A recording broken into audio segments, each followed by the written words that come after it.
नमस्कार। इन खबर के सोशल मीडिया प्लेटफॉर्म पर मैं मीरा वर्मा आप सभी का स्वागत करती हूँ। बात करेंगे आज की सबसे बड़ी खबर की, जो कि है किसान आंदोलन। बात करें अगर 15 अगस्त 1947 की, जहां आधी रात को संविधान सभा के सदस्य भारत की आजादी का गवाह बनने के लिए एकत्रित हुए थे। इसके बाद 1950 में संविधान सभा ने भारत के संविधान को अपनाया था। अब सवाल ये आता है कि नए संवैधानिक व्यवस्था ने आजाद देश के आजाद नागरिकों को विरोध करने के अधिकार कैसे प्रदान किए। संविधान निर्माताओं ने लोकतंत्र और भाषण और अभिव्यक्ति की स्वतंत्रता जैसी नागरिक स्वतंत्रताओं को लाभ संरक्षित किए, जिन्हें अंग्रेज शासकों ने मान्यता नहीं दी थी और संरक्षित भी नहीं किया था। संविधान निर्माताओं ने स्वीकार किया कि भारत के राजनीतिक जीवन में शांतिपूर्ण विरोध के माध्यम से शिकायतें व्यक्त करने की परंपरा है। इसलिए एक लोकतांत्रिक राष्ट्र के लोगों के लिए जनमत तैयार करने में मार्ग संसाधन सुरक्षित होने चाहिए। इस प्रकार शांतिपूर्ण विरोध करने के अधिकार को मूल अधिकारों में शामिल करना नए भारत के लिए आवश्यक था। इसलिए संविधान के अनुच्छेद 19A में भाषण और अभिव्यक्ति की स्वतंत्रता और अनुच्छेद 19B में बिना हथियारों के शांतिपूर्वक इकट्ठा होने का अधिकार भारत के संविधान की आधारशिला है।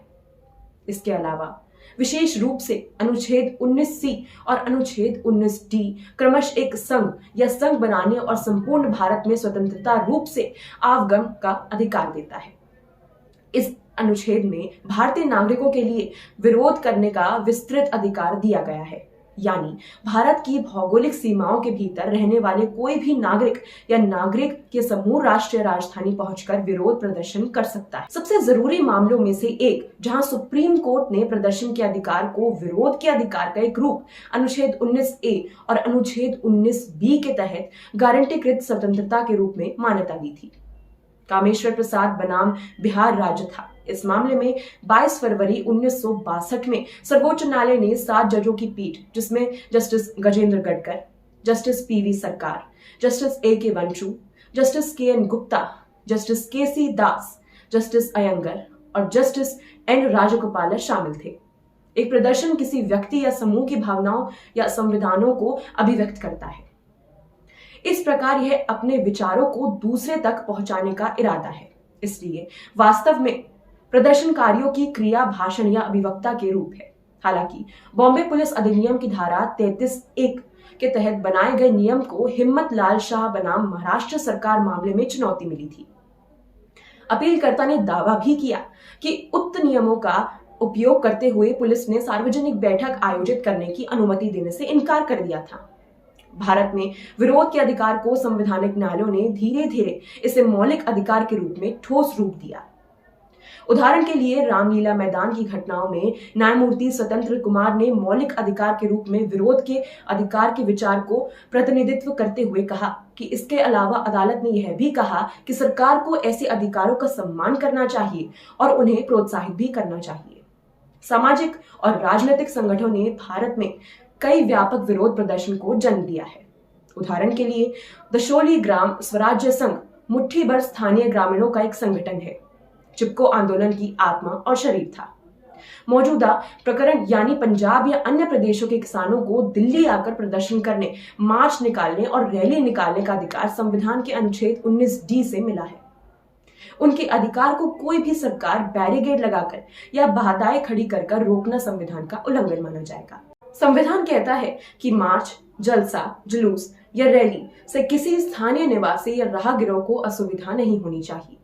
ऐसे प्रदर्शनों में किसी तरह के लाठी डंडा या अस्त्र शस्त्र लेकर चलाने का अधिकार भी नहीं है। भारत में किसी भी तरह के विरोध प्रदर्शन का अधिकार अनुच्छेद 21 द्वारा भी संरक्षित किया गया है।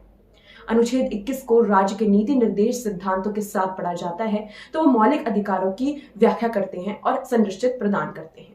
भारत संविधान में मौलिक अधिकारों को इतनी सुंदरता से गूंथा गया है कि यदि एक तत्व कहीं कमजोर भी पड़ जाता है तो उनके संविधान में किसी अन्य अनुच्छेद के सुरक्षित किया जाता है।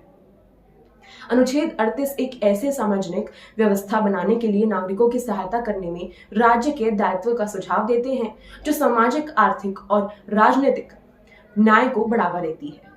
भारतीय संविधान के अनुच्छेद 19, अनुच्छेद 21 और अनुच्छेद 38 ने विरोध प्रदर्शन का मौलिक अधिकार तो दिया है, लेकिन यह भी देखना जरूरी है कि इनका अधिकारों का दुरुपयोग तो नहीं हो रहा, क्योंकि कोई अभिव्यक्ति या अभिभाषण की स्वतंत्रता, विरोध प्रदर्शन की स्वतंत्रता, जलसा जुलूस और मार्च निकालने की स्वतंत्रता तब तक पूर्ण नहीं होती जब तक उस पर कोई पूर्ण उचित प्रबंध या सीमा लागू न हो जाए। अनुच्छेद 19 का दुरुपयोग, विरोध परंपरा पर काला धब्बा। विभिन्न संवैधानिक प्रावधान और संवैधानिक सिद्धांत सरकार को यह सुनिश्चित करने की शक्तियां प्रदान करते हैं कि सार्वजनिक सभाएं, विरोध प्रदर्शन, धरने, मार्च और जुलूस गैर कानूनी न हो। ट्रैक्टरों पर अराजक तत्वों ने किसान आंदोलन की आड़ में राष्ट्र की मान मर्यादा को धूल धूसरित करने में कोई कोर कसर नहीं छोड़ी। लाल किले की प्राचीर पर तिरंगे के साथ एक अलग पहचान का झंडा लहराने का प्रयास किया। 26 जनवरी 2021 को दिल्ली के लाल किले पर हुआ विरोध प्रदर्शनों की परंपरा पर काला धब्बा है। ऐसे विरोध प्रदर्शनों पर नियंत्रण के लिए स्थानीय प्रशासन द्वारा धारा 144 लगाना अनावश्यक बाधा और परेशानियों को रोकने के लिए लागू किया गया। सुप्रीम कोर्ट ने भी माना कि अनियंत्रित विरोध पर रोक लगाकर सार्वजनिक व्यवस्था बनाए रखने के लिए सीआरपीसी की धारा 144 का उपयोग करना एक अच्छा उपाय है।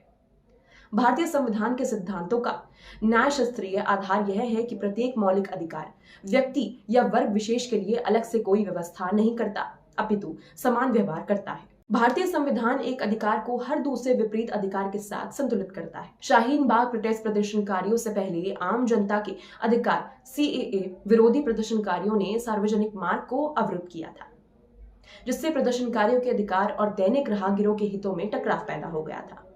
इस मामले में सर्वोच्च न्यायालय ने प्रदर्शनकारियों के अधिकारों के ऊपर आम जनता के अधिकारों वरीयता दी और कहा कि अदालत ने यह भी कहा है कि लोकतंत्र और असहमति साथ साथ चलते हैं, लेकिन असहमति व्यक्त करने वाले प्रदर्शन केवल निर्दिष्ट स्थानों पर ही होने चाहिए।